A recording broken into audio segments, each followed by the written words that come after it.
কি পরিমাণে আল্লাহ তাআলা যে আমাদেরকে ক্যাপাসিটি দিয়েছে, আমাদেরকে যে কত প্রিভিলেজ আল্লাহ তাআলা আমাদেরকে দিয়েছে আমরা জানিই না। আমরা আমাদের দেহে কত শক্তি সম্ভাবনা নিয়ে যে ঘুরে বেড়াই আমরা অনুধাবন করি না। এজন্য সময়গুলোর কাজে লাগাও। কিন্তু আফসোসের সাথে লক্ষ্য করা যাচ্ছে যুবকদের চরিত্রকে ধ্বংস করে দেওয়ার জন্য যে কয়েকটা হাতিয়ার আছে সবগুলো বাংলাদেশে আছে না নাই? ইয়াবা আছে না নাই? ফেন্সিডিল আছে না নাই? হিরোইন আছে না নাই? মারিজুয়ানা আছে না নাই?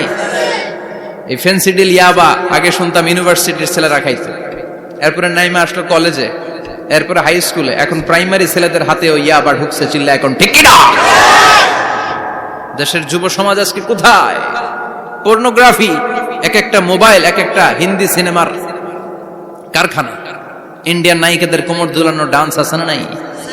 স্মার্টফোন নিয়ে ছেলে স্মার্ট হয়, কিন্তু ঈমান আখলাক চরিত্র সব শেষ। অপরাজনীতি, রাজনীতির নামে মন্দ খারাপ প্রতিহিংসামূলক ছাত্র রাজনীতি, নেতারা এই যুবক ছেলেদেরকে ইউজ করে, ওর বিরুদ্ধে ও মার, তুই ওরে মার, ওনারা থাকে অন্য জায়গায়, আছে না নাই?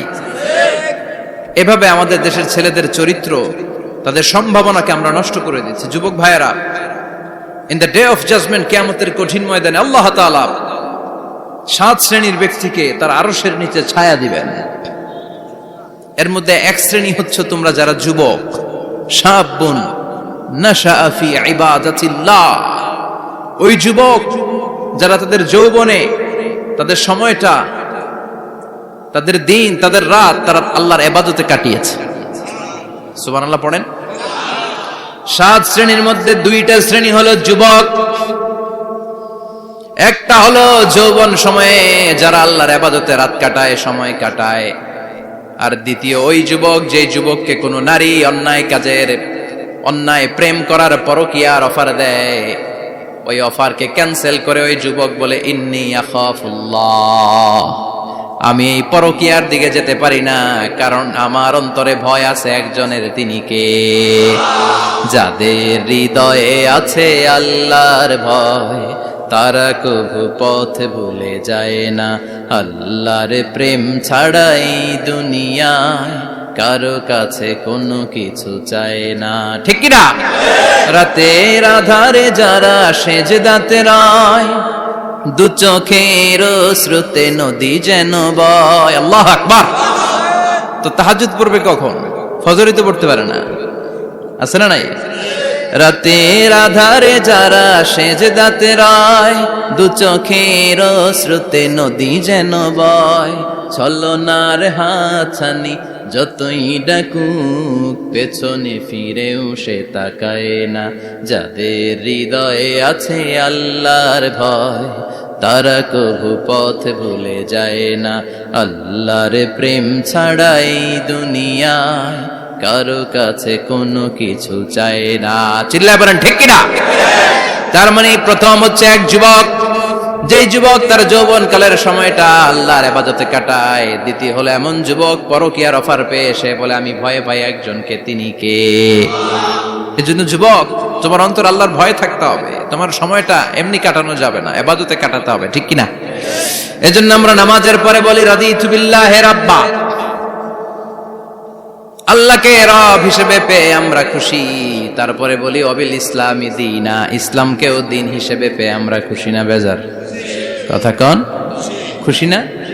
আপনি খুশি হইলে আপনার লাভ, খুশি না হইলে আপনার লস। ইসলামের বিজয়কে সমুন্নত করবে কে? ইসলামের পতাকা পথ পথ করে হোয়াইট হাউসের উপরেও একদিন ঝুলবে। চিল্লায় বলেন ঠিক কিনা?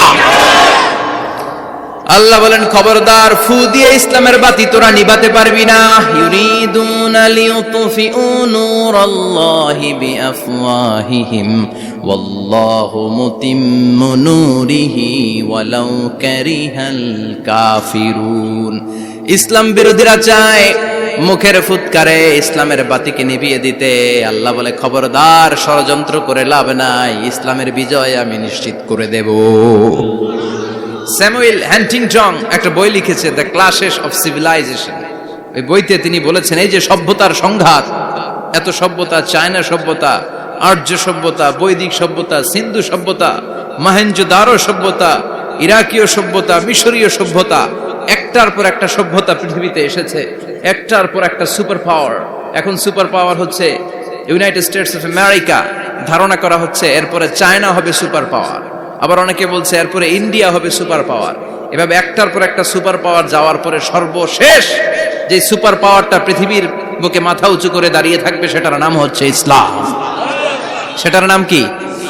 তার নমুনা গোটা বিশ্বব্যাপী আছে না নাই? ইসলামকে যত দমাইতে চায় এটা আর উপরের দিকে ওঠে। সুবহানাল্লাহ কইবেন না? ইসলামের বৈশিষ্ট্য হচ্ছে চারা বীজের মতো। চারা বীজ তো আপনারা চিনবেন, নিমসারের মানুষ।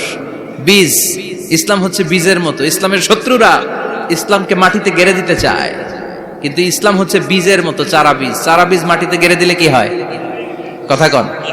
আর গজিয়ে ওঠে, মাটি ফেড়ে উপরের দিকে উঠে চিৎকার করে বলেন ঠিক কি না? ইসলাম হচ্ছে টিউবের মতো। টিউব, পুকুরে যারা নতুন সাঁতার কাটতে যায় ডুবে যাতে মারা না যায়, টিউব নিয়ে সাগরের মধ্যে নামে। এই টিউবকে যত আপনি পানির নিচে ডুবাতে চাইবেন, টিউব আর উপরের দিকে ভেসে ভেসে উঠে। সুবহানাল্লাহ পড়েন। ইসলামরে তো ওরা চিনে নাই। ইসলাম হচ্ছে চারা বীজের মতো, ইসলাম হচ্ছে টায়ারে টিউবের মতো। এটারে যতই নিচের দিকে নামাইতে যায়, এটার বৈশিষ্ট্য হচ্ছে এটার ধাক্কা মারলে এটার উপরের দিকে ওঠে। সুবহানাল্লাহ কইবেন না? গোটা বিশ্বব্যাপী আজকে ইসলামের গণজোয়ার, হাজার হাজার লোক কালিমা পড়ে মুসলমান হচ্ছে। গত কিছুদিন আগে আফ্রিকাতে এক লোক এক গ্রামের কয়েক হাজার মানুষকে এক ময়দানে দাঁড় করিয়ে একসাথে শাহাদাতের বাণী পাঠ করিয়ে মুসলমান বানায় ফেলছে। এই আফ্রিকার বুকে এতদিন আমেরিকার কাজ ছিল, এটারে বলে তানসীর, ক্রিশ্চিয়ান মিশনারি।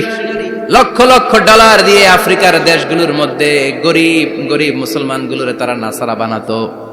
এই বিষয়টা যখন মুসলিম স্কলারদের নজরে এলো, এখন গোটা বিশ্বের সব মুসলিম স্কলাররা আফ্রিকায় যে ইসলামের দাওয়াতকে প্রচার করে দিচ্ছে।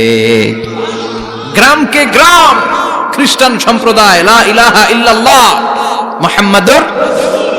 ঝিনুকের ভেতর লুকিয়ে থাকে যেমন মতি, ঝিনুকের ভেতর লুকিয়ে থাকে যেমন মতি, কলমা শাহাদাতে আছে আল্লাহর জ্যোতি, কলমা শাহাদাতে আছে আল্লাহর জ্যোতি। পড়েন সবাই। ঝিনুকের ভেতর লুকিয়ে থাকে যেমন মতি, ঝিনুকের ভেতর লুকিয়ে থাকে যেমন মতি, কলমা শাহাদাতে আছে আল্লাহর জ্যোতি, কলমা শাহাদাতে আছে আল্লাহর জ্যোতি।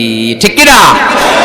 এই জ্যোতি যদি একবার কারো হৃদয়ের মধ্যে স্থান করে নেয়, এই নুরানি আলোর ছোটা যদি কারো হৃদয়ের মধ্যে জায়গা দখল করে নেয়, পৃথিবীর কোনো মতাদর্শ তার অন্তরের মধ্যে আর থাকতে পারে।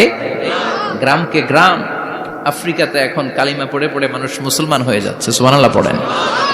একদিন আমেরিকার হোয়াইট হাউসের উপরেও কালিমার লা ইলাহা ইল্লাল্লাহর পতাকা পতপত করে উড়বে। চিল্লায় বলেন ঠিক কি না?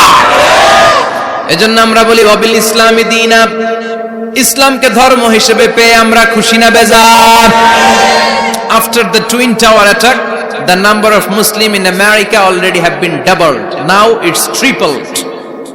টুইন টাওয়ার অ্যাটাকের আগে আমেরিকা যত মুসলমান ছিল, এটা গত কয়েক বছর ধরে ছিল ডবল, এখন এটা ট্রিপল হয়ে গেছে। মানে টুইন টাওয়ার অ্যাটাকের আগে আমেরিকায় মুসলমানের সংখ্যা যা ছিল, এখন এটা 3 গুণ বাড়ছে। ইউরোপ, আমেরিকাতে মসজিদের সংখ্যা বাড়ছে, দাওয়াতি কাজের সংখ্যা বাড়ছে। এমনকি হার্ভার্ড ইউনিভার্সিটিতে, অক্সফোর্ডে, ক্যামব্রিজের ভেতরে, MIT, Massachusetts institute of technology, সায়েন্সে যারা পড়ে এদের স্বপ্ন এমআইটির ভিতরে ইসলাম ঢুকে গেছে।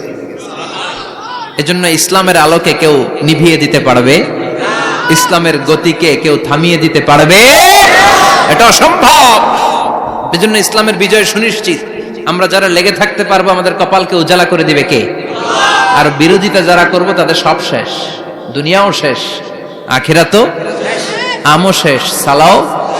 এজন্য আমরা বলি রাদিতু বিল্লাহি রাব্বা, আল্লাহ তোমার রব হিসেবে পেয়ে আমরা বড্ড খুশি। ওয়াবিল ইসলামি দীনা, ইসলামকে ধর্ম হিসেবে পেয়ে আমরা খুশি। ওয়াবি মুহাম্মাদিন রাসূলা, বিশ্ব নবীকে রাসূল হিসেবে পেয়েও আমরা খুশি না বেজার? এমন রাসূল, গোটা বিশ্বের শ্রেষ্ঠতম রাসূল, শ্রেষ্ঠতম ব্যক্তিত্ব, যার কাছ থেকে পজিটিভ কোনো জিনিস ছাড়া নেগেটিভ কোনো জিনিস প্রকাশিত হয় নাই, সব ইতিবাচক। Always come back positive, not go back negative. সব সময় পজিটিভ বলতেন, পজিটিভ ভাবতেন, পজিটিভ কাজ করতেন। কোন নেগেটিভ নেতিবাচক কোনো কিছু বিশ্বনবীর জীবনে খুঁজে পাওয়া যায়? চিল্লায় বলেন, খুঁজে পাওয়া যায়? As a father, as a husband, as a commander, as a lawyer, as a reformer of the society, Muhammad is the superman of the world. গোটা বিশ্ব এখন তাকে সুপারম্যান ভাবতেছে, boss, boss of the all bosses. পৃথিবীতে যত বস এসেছে সব বসের সবচেয়ে বড় বস হচ্ছে বিশ্বনবী মুহাম্মদ সাল্লাল্লাহু